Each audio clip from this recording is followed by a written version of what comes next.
I have a list. I have a list today. I did some work on Clifford this afternoon as well, so I can show you some new things. But today I'm going to get infrared and zoom on the cameras for the water cannons. I'm going to put lights in the internal stairway, add a heading hold for steering, connect the locator beacon, and connect the fire alarms. There's kind of not too many things to do. And I'll show you what I've... Oh, okay. I'll show you what I've got so far. Oh, there he is. So we've got an electrical connector. This was a YouTube comment. So any helicopters coming in can lower down a winch with a connector on it, and then they can just like winch themselves down onto the helipad. I don't think there's anything I need to do with that. Like, it's all on the helicopter side, whether or not they're connected. I added some foghorns, so now we can honk at people. And I added this little thing, which, there's invisible blocks here, so you kind of bonk into a wall, but what are you gonna do? So this thing here is actually just to contain a spotlight in the bottom here. If I run downstairs quickly, so I've added a button here above the big button for the gangway. Oh yeah, I added a rescue sign. So yeah, above the button for the gangway, we've now got rescue zone lights, which is that spotlight. And having it offset from the ship, because Clifford curves so quickly, I had to do it, otherwise it was just getting cut off by where that curve happens. So now the light angle can actually come down the side of the ship, and you can see the rescue zone. We've also got some rope anchors along here, so as I come up to other ships, we can attach to them.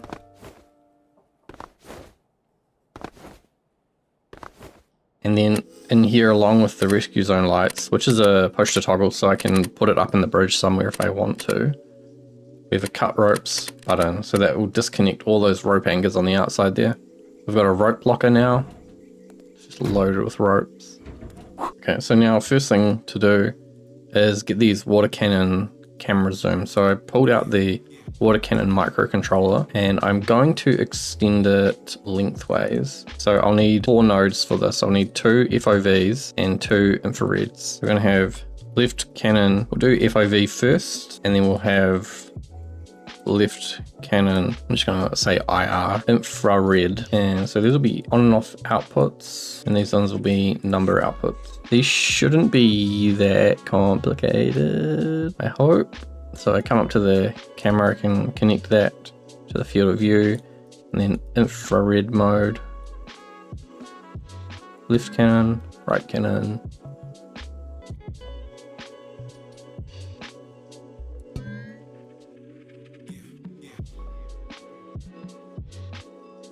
So both of those only affect what's being seen through the bridge.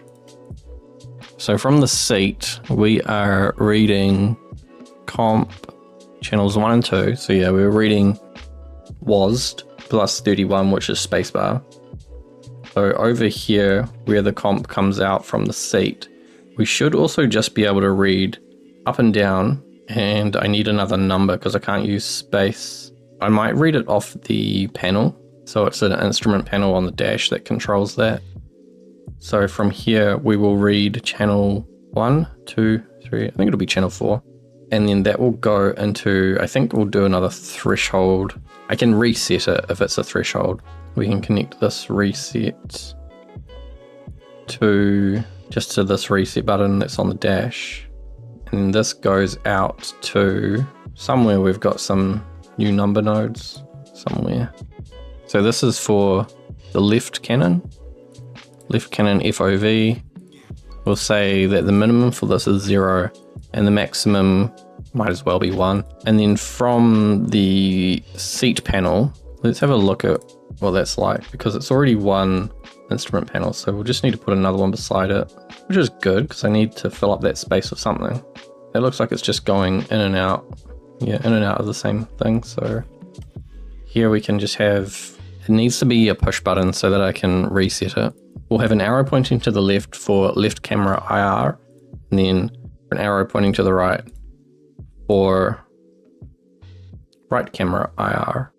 We just need to make sure there's no channel overlap here, which I think it goes up to 4. So this will be 5, 6, 7, 8.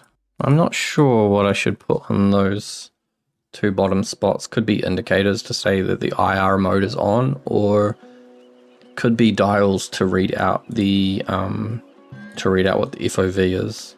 So from here we're reading channel 5 for the left cannon.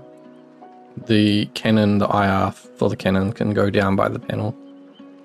That way it should be easy to find if I need to ever do anything with it. Now these can just be toggle buttons because it will only matter for the camera operator. It won't, like if you're running it on radio control, none of this matters. Unless they like introduce VR headsets and then you can connect your VR headset over the radio channel. I think that's actually it's really not too complicated. So I need to find this thing, which is in here, connect this onto there, and this one down to there. Oh my goodness. I think I will actually pull these further apart. That should have been it, actually. The reset button will reset the zoom. That was pretty easy. It's not going to work in the desert. Okay, so the trick will be this. Damn, why did that not work? Neither of them are going on. Am I not reading the right channel? Channel 5 and 6? What about FOV? Okay, that works, except that doesn't work. So I need to set on the seat, up and down. Need to be 100% reset. And then, I don't know why the IR doesn't work. Seat panel, 5 and 6. Oh, capacitors. What? I thought I had toggles, push to toggles. Does typing like tog give you a capacitor first? TO, capacitor. But it also didn't seem like that was flashing on and off either. So left cannon IR. Is there like a wavelength? No. Round 2. There you go. So I can cycle and it just remembers because it's just a toggle button.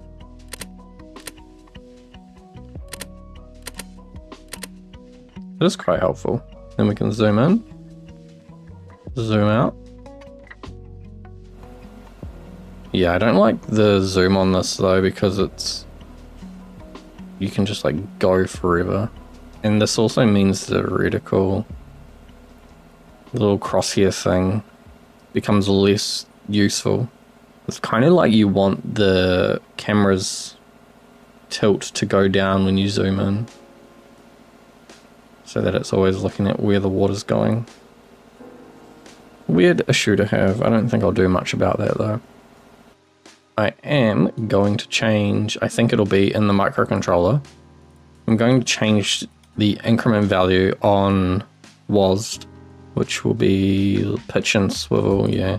I'm going to turn this down to half of what it is now, so instead of 0.01, it's going to be 0.005. Hopefully that makes it less jittery, but still kind of fast enough that you can actually get it on a target. So yeah, that wasn't too rough, it was quite straightforward.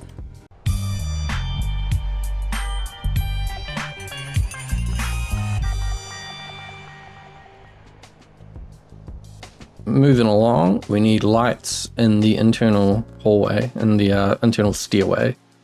Here, we need some lights. It is kind of a weird system in that there's a ceiling up really high. And there could very easily be a small floor across here. Let's get some HSV lights. I get the feeling it's not really going to matter so much because the light bleed is so much, even putting it right at the top. it'll bleed down very far. And then we've still got this one down the bottom anyway that I think turns on because this player sensor can detect you when you're in the hallway. And then I think there was another one. You know, there's that one there. So this one will only turn on this one light at the very top. And then I think the bottom light will just turn on when you're near the bottom. So you should be okay then, I guess. We'll just get probably a 1x2. Go grab that. We'll just copy one of these light controllers that has player sensor on it. So like engine room auto lights. Yeah, that'll do. Copy that.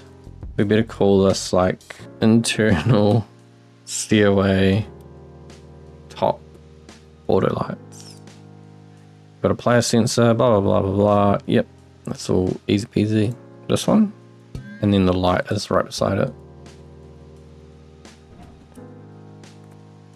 Yeah, so that one's going to turn on even when you're down here. Yep, that's fine.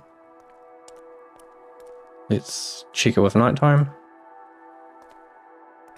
Kind of creepy, but I think it's maybe just the black and whiteness.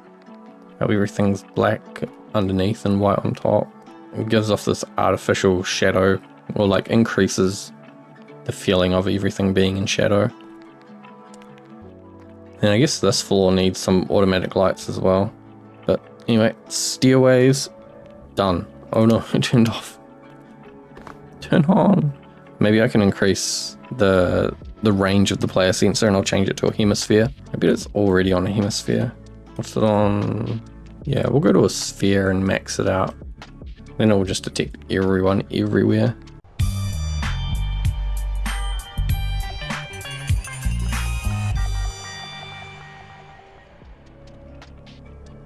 We've got add heading hold. You know, I think I actually need to get my truck steering as well. Truck, what do we want? I want a Patriot. Man, that's fast.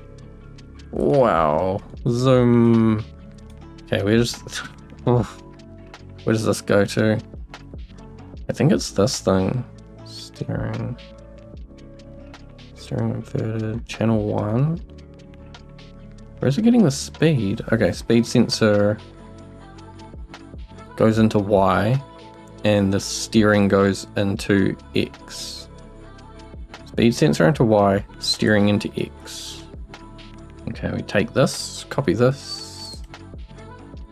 Then we go to one of those old career boats. This one, I think. And there is a controller somewhere. This thing here takes in the steering input from the helm, which will be the driver's seat, and then it's outputting it, and then it's going through this thing, which is a function that pulls you back on course for compass heading. So whatever the compass heading is, when you let go of the button, let go of A or D, it remembers that compass heading and it tries to steer the boat on its own. So basically I need to go next to that. So once it comes out of that, it needs to pick up the function that turns the ASIPods, because this will limit how far the ASIPods can turn, and then it outputs it to the ASIPods. Now, I'm not sure if this thing was 100% reset, so let's update that. Yeah, 100% reset. So I'm basically just going to copy this whole thing. And then we just need to connect a speed sensor to this. I think I will also be able to remove the limit on the ASIPods, maybe? Hopefully.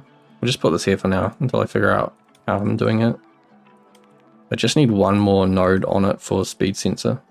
Can't remember if that speed sensor must have been a meters per second input. Okay, so steering is actually going to the ASIPods. Compass sensor is hidden in the side pivot here. The speed sensor is somewhere on the mast. linear speed. And then we pick up this seat. And we need to set A and D to 100% reset. Let's rename everything. So we've got feet, compass sensor, AziPods, and speed sensor.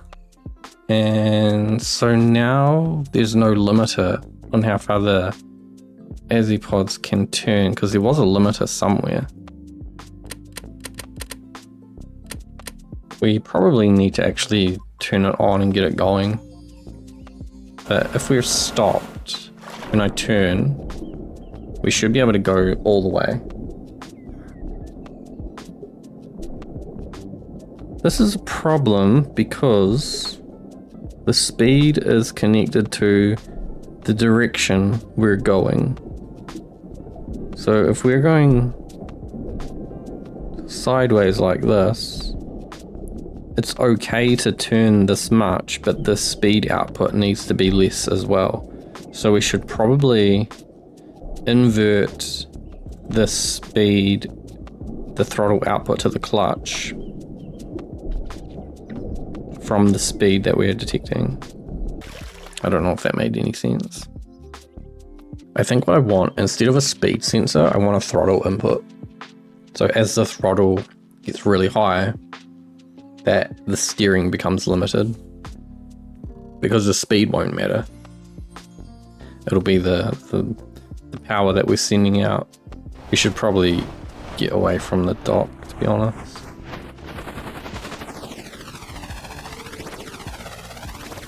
Oh, what is it doing? This is the thing trying to like remember the compass heading. See, like wherever I leave it, it tries to reset back. Wait, it's always resetting back to 0. Did I change the seat's sensitivity? What have I done? Yeah, we're at 100% reset. We're coming in. Oh, the speed sensor's not even connected. The compass sensor, that goes into there. But I don't know if the speed sensor needs to be connected. I might actually put some different fins on for the heading hold. Our thrusters working their best. They're still geared down at a real funny amount, which is okay. It's good enough to get you moving. Oh, I need a marker on my map as well that shows which way the ship is pointing. Okay. What is going on? Why are we turning?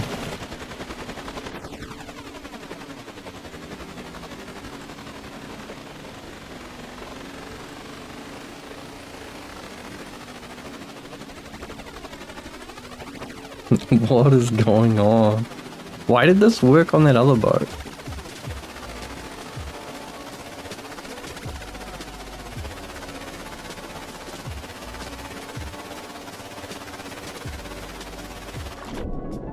I mean, it works once you're going, I think. It seems very suspicious, to be honest. Like, if we know the heading is, let's turn left a bit until we get to like 200. Okay, we're at 200 and we've let go. Now let me turn the wind up. So even if the wind tries to push us off course, it should always try and return back to 200. See, now it's going down a bit, it's going up a bit. Yeah, so it's always trying to pull back to 200. But it does seem a bit funky about how it's doing it. But this is the kind of wind that would really knock you off course.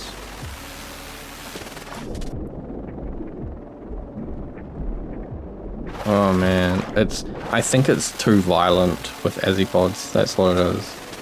I'm pretty sure the system works. It's just AziPods and this system won't work together. Not without heaps of tweaking anyway, and I can't be bothered doing that. So what I'm going to do is put in a pin somewhere, probably a rudder. I don't know if control surfaces have that much authority. Let's just take like maybe 2 rudders, jam them in here somewhere.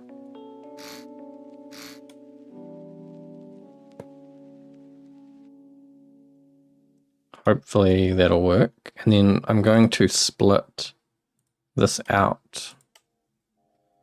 So we're still gonna take the seat input. Do we need the seat input? I don't think we need the seat input anymore. Because we're just going to, basically the ASIPods are going to be able to override whatever the rudder tries to do in the beginning. So we want this seat input.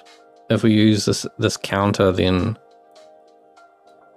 that will, I don't know, give us an even output.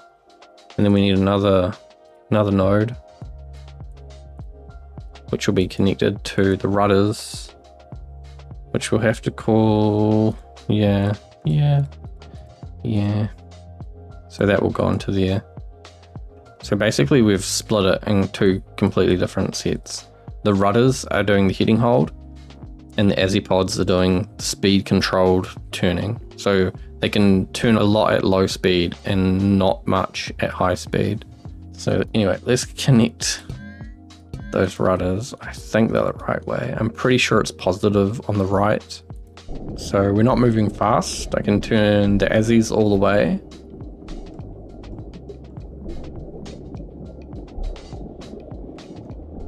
Oh, the rudders are turning. Why are the rudders turning? And why do they snap back? That's weird. That is very weird.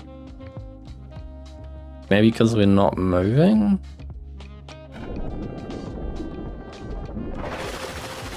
I need to get away from the dock so I can see what the steering is going to be like.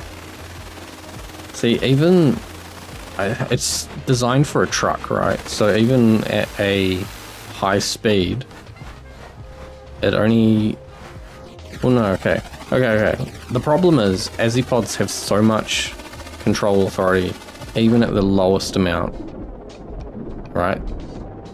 I also don't think it's really working. It's like I need to take the output and then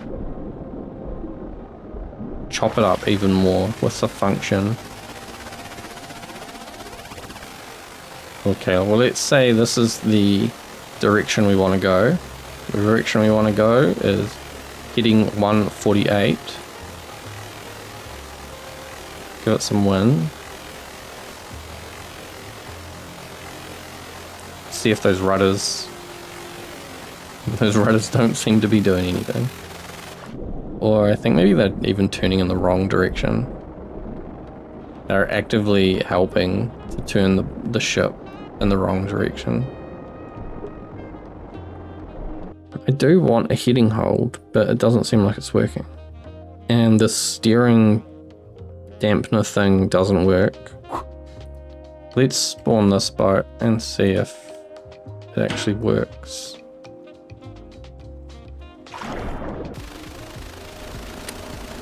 On this boat, it's very snappy. Like, if I turn hard left and then suddenly let go, it's like, pew, go back. It appears to be working on this boat, and I don't know why it wouldn't work on Clifford. We'll try a bit of a hybrid system, so we'll use ASIPods for general turning, and then we'll use a control, or maybe a set of control surfaces.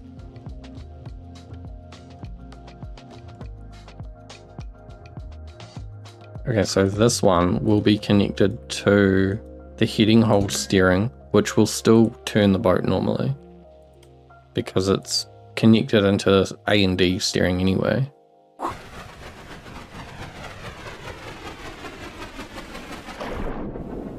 Oh, here's something weird.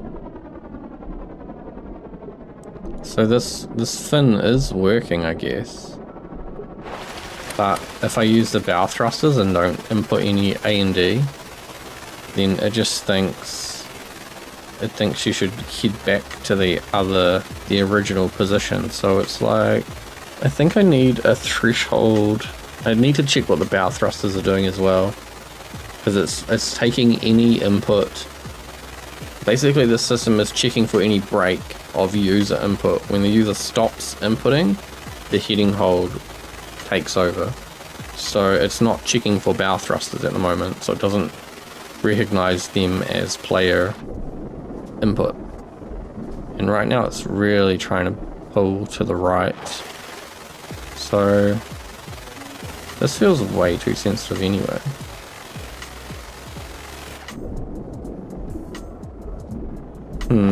I think that's just straight through. It's not even dividing it or anything. Okay, if I go sideways to the wind, because that'll cause the most grief for trying to correct itself.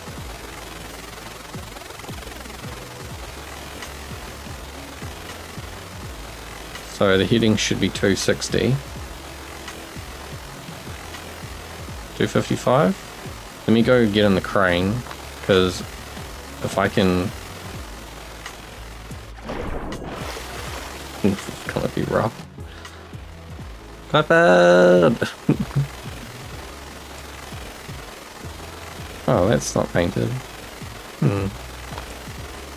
If I get in the crane and lean it out over one way, it'll try and move the ship just simply because of the weight imbalance. It already seems like it's turning a whole lot. It must be the wind. The wind is pushing it over. We'll unlock this and go out. Put as much mass out to the side as possible. So are we still at 255 or 260? 260, 261, 262. It could be overcorrecting. It is pulling a bit to the left right now and then straightening up. I guess the best thing would be to just like let it run for a long time and see if it's going to be able to hold that heading. Because if it can hold the heading, then I'm kind of okay with having this little rudder in the back. So we're at max throttle, going sideways along the wind, with the crane fully extended out over one side. So there's just heaps of weight. Just like, the weight distribution must be so messed up right now. Yeah, so there's the counterweight. It's more or less moved completely over, I think because of the crane. So I'll let it run for maybe 10 minutes, and if it's still around 260 for a heading, or whatever it was, like 160. Yeah, if we're still going about 260, then we'll say it's a success.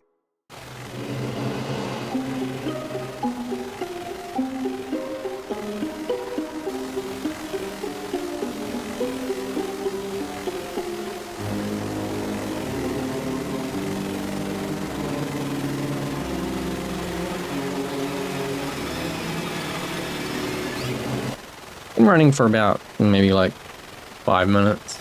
We're at 260, so we're drifting a little bit. 269, 270. It's not really going into 270 territory, but it is drifting a little bit. I think it's okay. I think maybe with a bit of tweaking it could be really good. Well, now let's say it works and job done. So we'll rename this heading hold steering, and I think I can tweak this thing here, the multiplier on this, to make it more or less sensitive. So maybe because it's a bigger ship it needs to be more sensitive. Maybe I can change it up to like 20. I don't know, see how I go.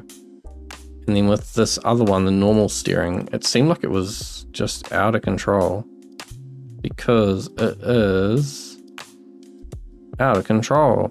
I think I liked it when it was just divide by 3. So we're going to take 100% reset output from the seat and just divide it by 3. So that'll limit the range of the Azipods, which is okay. I think the idea was like, if we were in maneuver mode, we'd be able to turn more, but I think it's a more complicated system than I'm willing to try and understand at the moment. We can always tweak it. It works at a like basic level. So now I need to, I'm going to connect the fire alarm. Where does that go to? Fire alarm. Down to here. I'll never find it. I think it was this one. Okay, why is the fire alarm such a big controller? I thought it only needed to be like 3. What? This looks way different. Did I only connect one? I must have only connected one alarm. So it must have only been this fire alarm.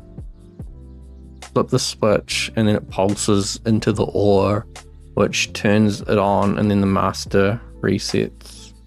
Which means I can take this pulse and that can connect into the JK flip-flop.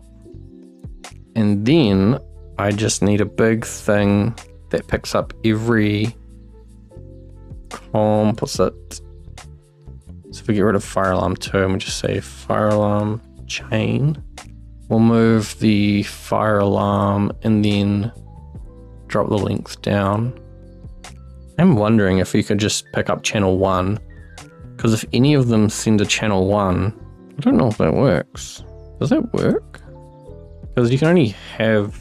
Wait, I wanted the system to also tell you which fire alarm was activated.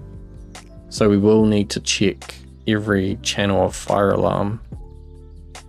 Because you need to be able to go down and flip the switch back the other way.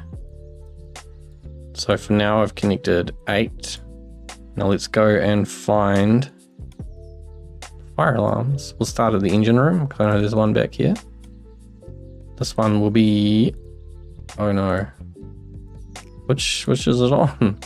Channel 3, okay. Instrument 3. Channel 1. That's 1 fire alarm.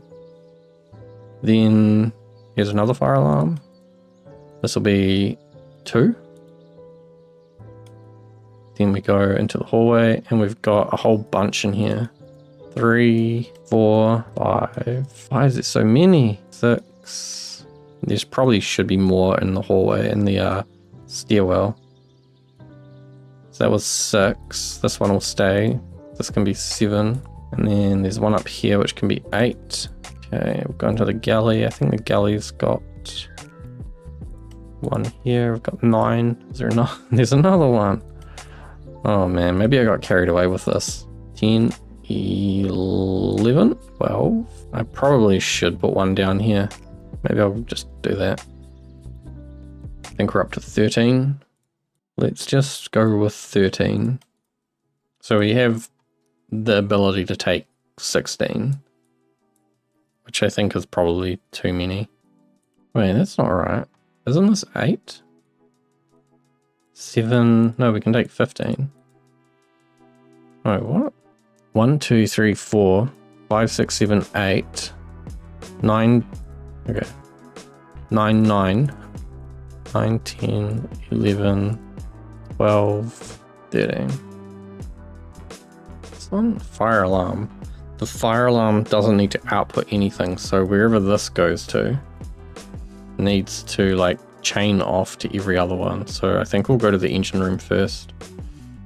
Yeah, this one here. We're going engine room, then back, and there's the one directly outside the microcontroller room, and then we come into the hallway, and then we need to like alternate down the hallway.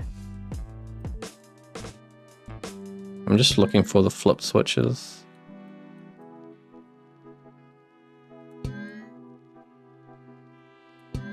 And we've made it through the hallway. We need to go, we can probably go up to the cargo hold, then up to the galley, which has 2, then up to the foyer deck. I don't know what that decks are actually called, and then up to the bridge, and then down to the outside of the rear deck, which is somewhere around here, and then to the back where the crane is, back here somewhere. That should be all of them. I have to go test them all. Okay, I'm going to test all the alarms, and I will cut all of this out.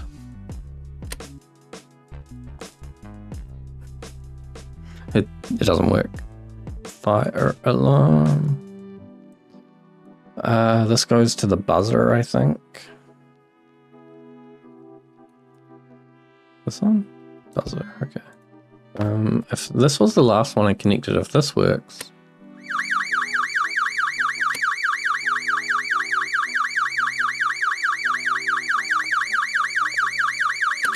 I guess that means all of them work. There's a little bit of delay because the signal from here has to go through all of the other ones. Good enough.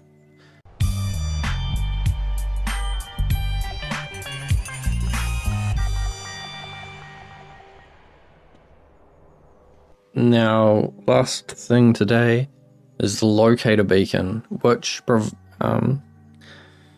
this brings us to a new problem because I have run out of space basically along the dash. We can definitely put it in for like the co-pilot seat. Maybe that's what I have to do. Well, actually, hold on. So the thing is, I need to be able to see this when I'm driving so that I can hear and see the blip. So if the blip is anywhere else, like it needs to be somewhere I can see it when I'm driving. So it could go into either of these two things, just an indicator. But then you also need like a button to turn it on. And there is two spots here. It would mean moving the arrow to cycle the camera, which then offsets everything else, or like moves buttons away from where they should be. I kind of think it would be better to put something in the ceiling. See, I need information for like weather as well, so I'm kind of thinking it needs to be fairly close, but what if I have a pivot and then a display, another instrument panel, flip it upside down like that. If I can find space in the floor in front of the helipad to put another kind of like lump, then I can definitely push it up and have it rotate down, because I need to seal off this. So like if I can put something here, that is not in the way. Okay. Let's try this. Going back to the lifeboat. Wow, that's fast.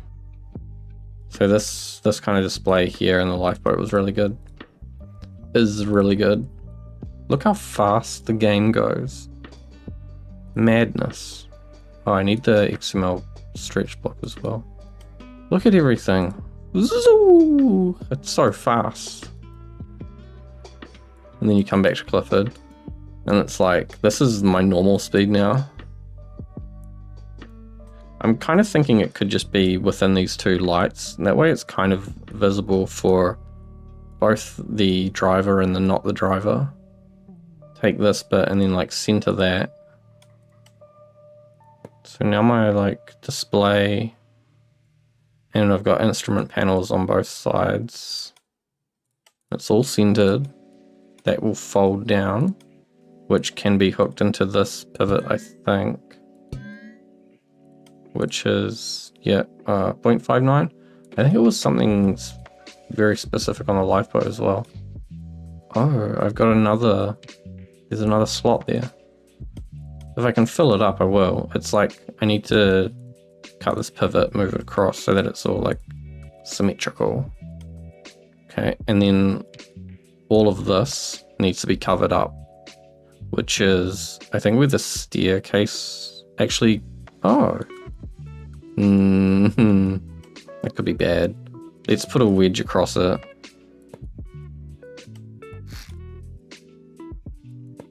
That's the minimum I need to cover to keep the bridge watertight.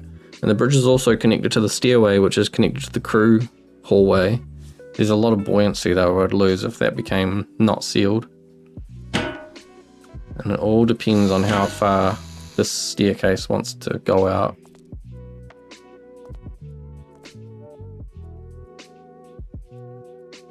Okay. Is that just because stairs like to clip through things? Very strange. Or is it trying to go a bit further? Oh, it's trying to go further. damn it. I need to shuffle it all forwards, which maybe I needed to anyway because of where those lights are and where it all folds down and everything. It's wherever this XML one goes to. I need to make sure I cover it up because I'm pretty sure it cuts things open. Like if I leave that, I don't think I can get away with this. Did it work? No, it didn't work. The staircase is still hitting, but the staircase can be separated. I'm a bit curious about if we sealed or not. How do I see that? I need a fluid meter. Why is it not making it the whole way? See what I did with the rail, I pushed it up. It pushes at -1 until the helipad is all the way out, and then it pushes at 1, and that's what brings it down onto this grey section. Something weird about this helipad. Sometimes it works, sometimes it doesn't. I feel like when it spawns, if you're in no-clip mode or you're too far away, then the helipad won't go the whole way out. It's like this distance and it stays loaded. But it seems like that little box is now stopping it. It's very close. It's like 1 block off. Yeah, I think if it had moved over to this block, then that would have come down. We're going to have to check. So I think if you do a liquid meter in a not enclosed space, 0 if not enclosed. That's what I need to see. We're getting 0, which means we're not enclosed with that, which is actually quite interesting. We're not really floating any different if we're not enclosed. It does mean that if we were to go upside down, heaps of water would rush in. And the problem with that is we would get wet. Getting wet is bad. We want to be enclosed. So I think what I'll end up doing is cutting the staircase away, and that will let me slide across that lower level. See if there was a stair just on that spot, but then I also need to put a layer of blocks across this piece. So potentially I need a little walkway coming off the helipad. Here we can see we're not enclosed, and this is way too far away now. It needs to be back here. I can still push everything, but it's like so far. It should be back here. I could move the staircase off to the side. I don't mind doing stuff like that. Getting real weird asymmetrical stuff, kind of my thing. Kind of like it. And I am going to create some kind of box thing to go on top of the helipad, or that platform before the helipad. That way I'll be able to offset the stairs to one side. So the stairs should still be able to make it. The stairs will probably just come towards me, like it'll be closer to this walkway. You just go up and then there'll be like a big box or something in the middle here. Let's cut the stairs, move them over now. Oh dear, I can't move them over because, well, I can move them over, just not much. We're gonna move them as far as I can. Yep, that's as far as they go. It'd be good if they could move over one more. It means getting rid of this support piece, which I can move onto the bottom of the mast. Should be okay. There you go. That's what we want. And now either person can quite easily see whatever the weather readout will be. And then all of these, which can just be random stuff. We'll just have one. The first one maybe. That can be the locator beacon. But now I can finally do what I was supposed to be doing. I wonder, do I have a microcontroller? Nope, I don't. Great. How many do I need? I need a I need like a 2x2, I think, for this. Because we need a buzzer. And I can put the buzzer up here inside of the XML block. It's facing down, but it doesn't matter. Okay, and this will be locator beacon. Locator beacon panel. We need an input and an output. We need an input from the actual beacon. Wait, is it called a I don't know what it's called. Beacon locator or something. And then we need an output to the buzzer, which will make a beepy sound.